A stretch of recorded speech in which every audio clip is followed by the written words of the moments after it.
bano abaana batambula n'enswera ebiyenje gattako enviiri z'omu mutwe ze bateeka mu mmere nga bamaliriza okulya olw'okuba tebaagala kusasula sinakindi ate nga bo be baagala basasulwe. I cannot know food poisoning. I want you guys to quote me right. Food poisoning sigambye kuteeka mu butwa. Emmere bw'oba tolya ebiseeko olubuto lusobola okuluma naye kati kyemmanyi ekirumya oyo buto ayinza okuba nga mukadde buto buli wabeera omukadde.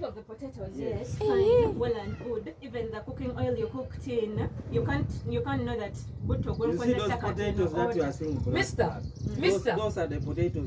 mukkirize nti mukozeseza gundi buto mukadde. How about the cooking oil that cooks the We didn't say katika kubuulire zino plates zonna eziri wano like very abatetegeera like look at the I can pay for all of these plates and I double them. Money is not the problem. It's full of Look at oil. what you've served us. Auntie, we were talking to this person. Who is the manager? Don't cover.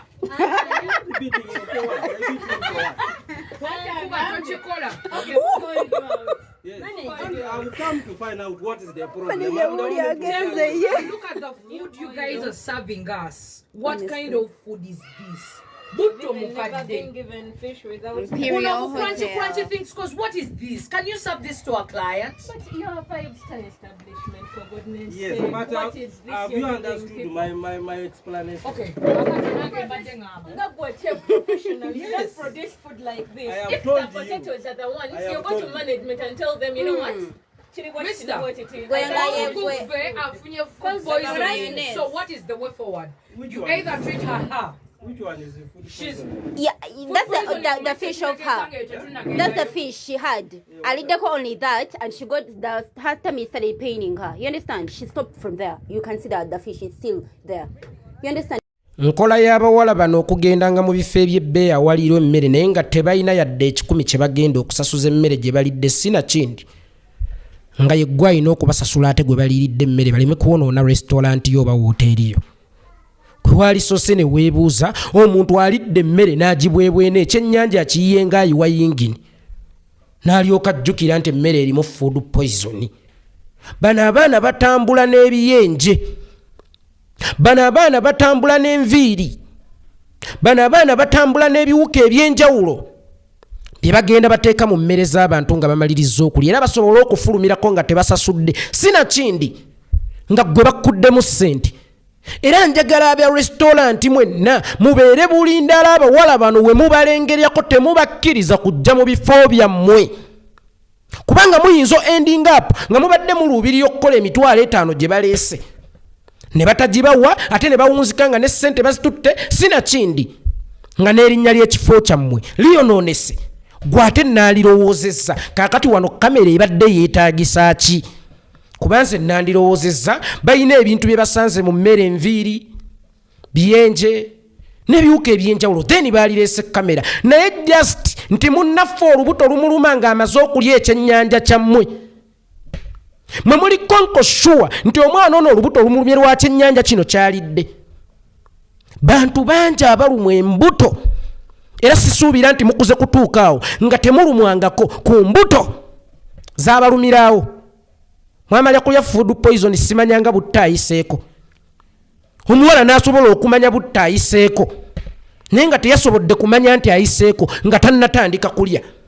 Balidde ensani ya ndaba nkalu waliwo akasowaani kamu just kaliko mutwe butwe kwe basinzidde nti laba munna emmere yammwe era emmere yammwe erimu food poison muyinza okutta abantu laba munnaffe olubuto lumuluma lumunyola lwakasooka okumunyola oba mmwe muli basawo okutuuka kokola conclusion ey'amangu nti munnaffe alidde food poison era ne musalawo n'okuleeta kamera mweraliikiridde nnyo olw'omwannammwe alidde food poison.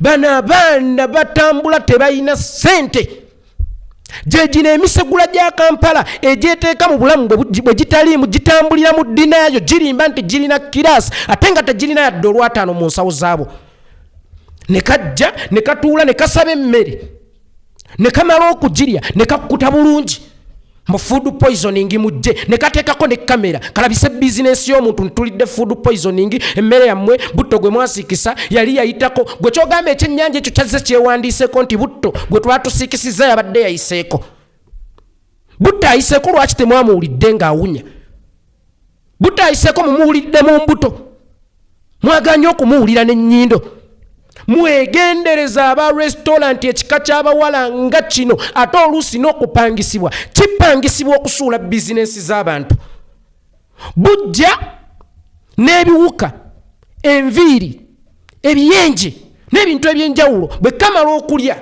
kamakinga sure nti munne waako wali ali mu kulikodinga wano we mutandikira okwagiwinga kuba gwe waalisose ne weebuuza kakati kamera yabadde ejjira waaki mu sitaati oba mu ntandikwa mwabadde mulemaganye naye omanyi omuntu okuyita waiter oba waitress nga wano already waliwo atandikiddewo okulikodinga buno obuwala mu bwegendereze ate mmwe ba waitress abakolaawo we mwabadde ne ba waiter abakolaawo we mwabadde mugende mu reporting bakama bammwe bayite mu mmwe mugende mu reporting buno obwana tebugenda kuvaawo nakyo buno obuwala tebugenda kuvaawo nakyo ekyokugendanga ne bulyanga emmere y'abantu ne bugaana okusasula ate ne buleka nga bwonoonyeewo mu food poisoning n'okatunuulira ne Uganda batono abategeera food poisoning naddala gwe ekiyenje ekigenda okulya emmere nga tonnayiga na kwesasulira omanye food poisoning gwe ng'ojagazaaki mumunaffe olubuto lumuluma ali wano yenyola naye eyenyoolera awo tannasitukako yadde okugenda emmanju naye bano banyiize nnyo ne kamera ne zivaawo nga tebannalaba yadde obubonero ti munnaffe oba agenda kufa kali awo katudde keekutedde ekyennyanja kakiyiye kakireseeko mutwe gwokka palidde emmere y'abantu bagimaze ogisensula bagimazeewo mu food poisoning bwe bakwata ne kamera bwe bayigiriza n'abaana enkola y'emirimu gyabwe atasikangako yadde ku chips atatandikangawo yadde omudaala gwa chapati yayigiriza akola muli butya bwe balina okusiika enkoko oba ekyennyanja butya bwe balina okusiika chips na Butto ki bwe balina okukozesa okusiika kiriza bw'oba okoze ensobi omuntu akugambeko munnaffe alidde food poisoning kali awo katudde alidde food poisoning ali awo atudde akyogerako bwogezi nedda bannange buno obuwala bugenda busaasaanya butta bizinesi z'abantu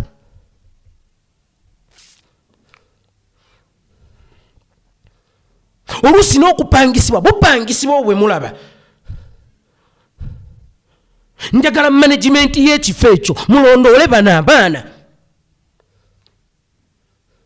mwe mujja kulaba nti ekyo kye bakoze tebatandikidde kukikolaawo yenkola yaabwe mwe munaamala mwe munaamanya kye munaabakolera nga mumaze okuzuula kyekituufu kye baali oba mubongerayo mu mateeka oba temubongerayo mu mateeka naye njagala ekintu kimu mwongere n'okuteeka kamera enketta bikolwa ku mmeeza abantu abo we baliira emmere nga buli mmeeza erina kamera yaayo otherwise kamera eyo jja girabanga ey'okwejalabya obwejalabya naye tomanyi byeyinza kukuwonya omwana ajjaawo n'agamba emmere yo mulimu ekiyenje emmere yo mulimu enviiri naye nga weesabise bulungi emmere yo mulimu ekiwuka emmere yo mulimu enswera bano abaana batambula n'enswera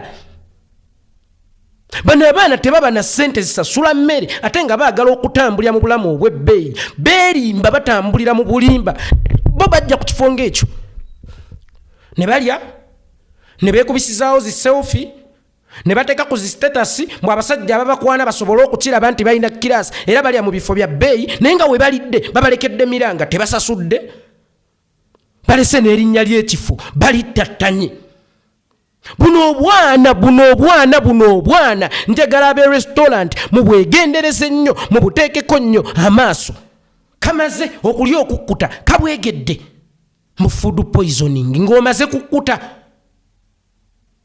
ng'omaze kulya mmere y'abantu ate ku bo tekuli abaako na suggestion ya kugenda mu ddwaliro wabula bo bwena ekyokulwanyisa kyo ne bakakwata essimu kati ne katandikirawo okulikodinga ne weebuuza kakati buno obusungu obwamangu buba bwavuddewa because wano nze nnalyoza ffenna tuba mu kuteebereza food poison Fenna tuba mu kuteebereza.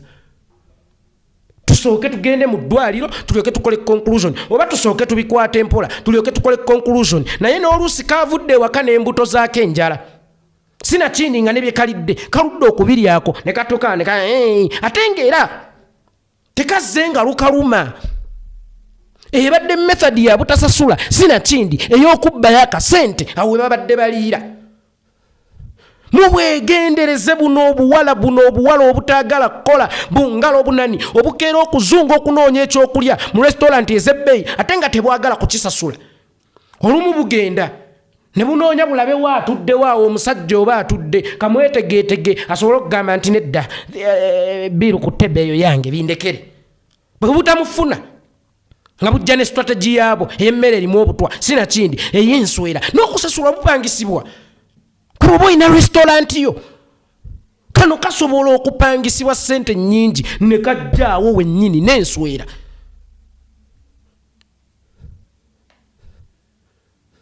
Kano tekalina njawulo ne buli obuwala obw'emabega bwe mujjukira obulungi obwa bbalamu.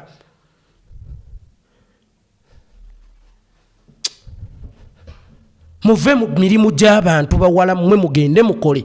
Si kibi okwemulugunya naye nsibambi eddibya mutere. Sigambye nti kibi okwemulugunya naye mmwe temuli mu kwemulugunya kubanga mission yammwe yakutta. Mugende mukole mukyali baana bato muyina obudde n'abamu baabo baasomye mpulidde boogera luzungu wadde lulimu ebitege. Mugende munoonye ebyokukola mukole musobole okwegulira emmere. Musobole okuva mu bizinensi z'abantu onoonya omutwalo gumu bwe guti.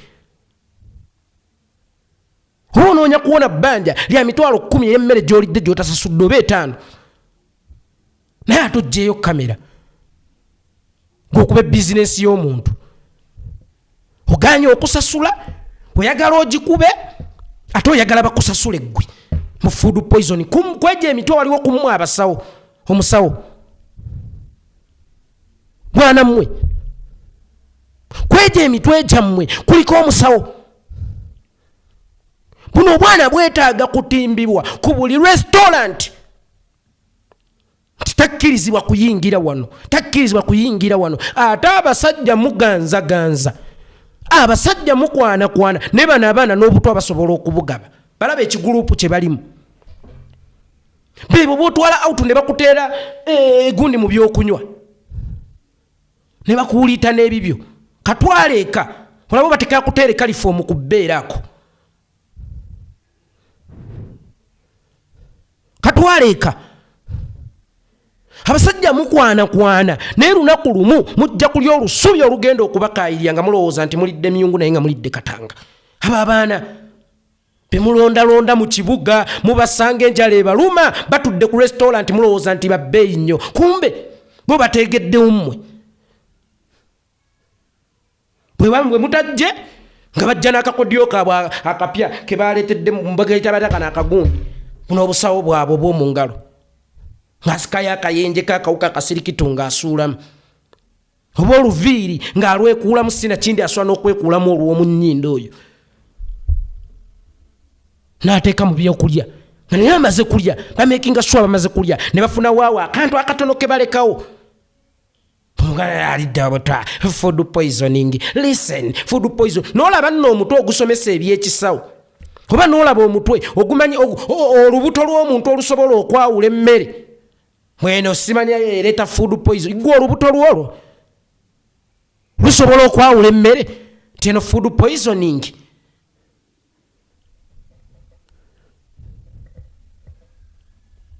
Wakula bulya bifene wakula bulya lumondo omwoki nga namuutta sebo buli Kampala kati butawaanya nsi erimu food poison. We era musanga ngaabo bawaitress simane bawita usanga itongwa sateguya ku mirimu osanga nze boluyi kampuni n'engoba oba nenzijjayo mu kkomera gye muba munsibidde ekimu ku byo boluyi nokayiwa amanyi mu butimbetimbe kwetaaga ensi ebutegeere nze sitera nnyo kweyingiza mu bitankwatako era sitera nnyo kwawukana na bigenda mu maaso mu ggwanga ebya struggle ebyokununula Uganda naye ate Uganda gye tulina okununula erina okubaamu abantu abatebenkevu era abantu ab'amazima. Kwali tugenda kununula Uganda kinga bannakazadde b'eggwanga okutudde eggwanga ly'enkya kuba eggwanga ly'enkya litudde ku mukyalo okuva kuzaala paka kuyigiriza kuteekateeka omwana tunuulire eggwanga ly'enkya awo be baholdinze future y'eggwanga ly'enkya buzungira mirimu gy'abantu bugenda buzungira mirimu gy'abantu bwagaana okukola bwe bugenda bwogera mbu Abaganda balina kubeera bakadaama abaana baffe ne bagenda ne bakola balina kubeera bakadaama balina kubeera kati bali mu bizinesi z'abantu balya mmere tebalina ssente ate nga si beetegefu kugenda kulya grade yaabwe gyegwa oba ensawo yaabwe gyebalansingira baagala bifo bya bbeeyi ate tebalina ssente za kusasula balindirawo basajja be batajja mu emmere erimu food poisoning n'okatunuulira nno n'okazzaawo ng'obunnyo bukeesimbye ng'enjala z'embwa.